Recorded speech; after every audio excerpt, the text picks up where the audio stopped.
Hi, my name is Mitch Lazar, and I'm director of the Institute for Diabetes, Obesity, and Metabolism at the University of Pennsylvania Perelman School of Medicine. I'm here with my colleague Ray Socio, now an assistant professor here at Penn, who worked on this project as a fellow in my lab and also in his own lab. We're excited to share this author's take on our publication in the JCI. We know that obesity and diabetes have strong genetic components, yet environmental factors such as diet are major determinants of the worldwide epidemics of these metabolic diseases. To study the genes and environment in metabolic diseases, we compared two strains of mice, one of which gets obese and diabetic on a high-fat diet, and another which is resistant to this dietary regimen.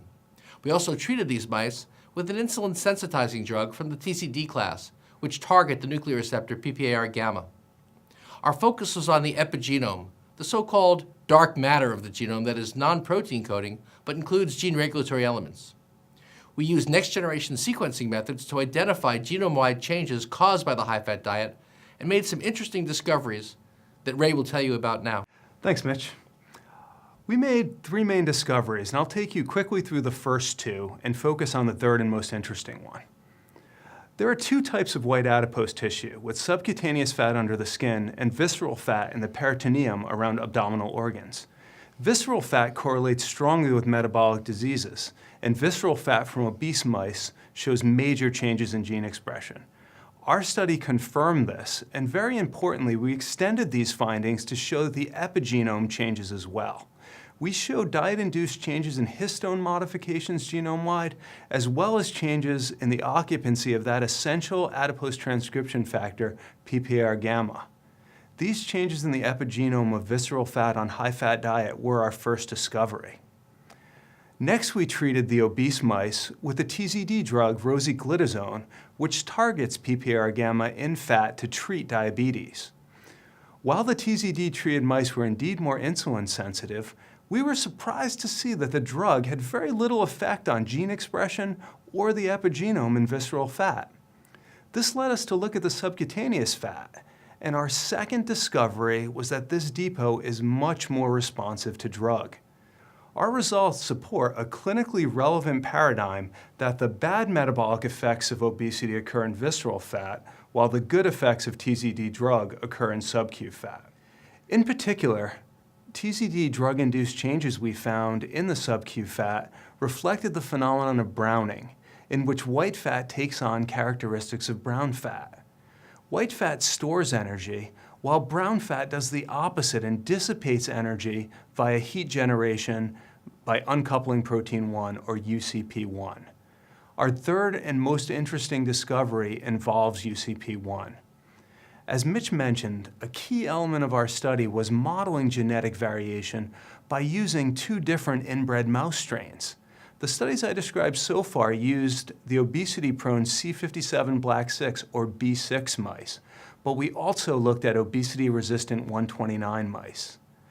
TZDs are known to increase UCP1 expression, and sub-Q fat from 129 mice is known to show high UCP1 even in the absence of drug.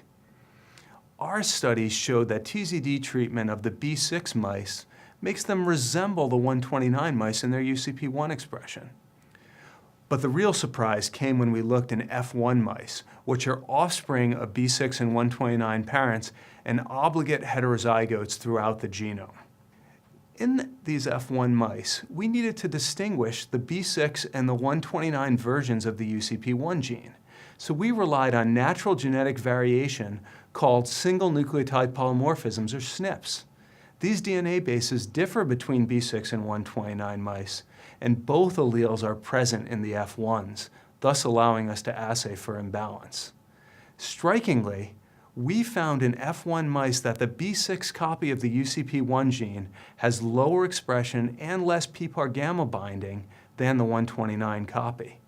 This allelic imbalance shows that the B6 version of UCP1 is genetically defective, since it's less active than the 129 version, even when the two are present in the exact same cell nucleus. So our final experiments asked what happens when browning and UCP1 expression are activated by TZD drug or with cold exposure. We found that in these cases, total UCP1 expression went up just as we expected, but the previously defective B6 version of UCP1 actually reached equal levels to the 129 version. Importantly, we were only changing the environment with the drug or temperature, not the B6 DNA sequence. Thus, there was an epigenomic rescue of UCP1 expression. There's suggestive data that, like our mice, humans also differ in UCP1 expression, so people with low UCP1 may benefit from treatments to increase it. We're following up our rodent studies using human fat biopsies now, and we're also working to figure out the exact sequence variants responsible for genetically different UCP1 expression, both in mice and in humans. Mitch will now wrap things up. Thanks, Ray. We're very excited that this work is uncovering mechanisms by which the environment interacts with the genome to influence metabolic diseases like obesity and diabetes. This work has general relevance because many genetic variants are thought to exert their phenotypic effects by altering regulatory elements, and thus gene expression levels. Our study shows that a genetic predisposition to alter gene expression can be identified and then overcome with treatment.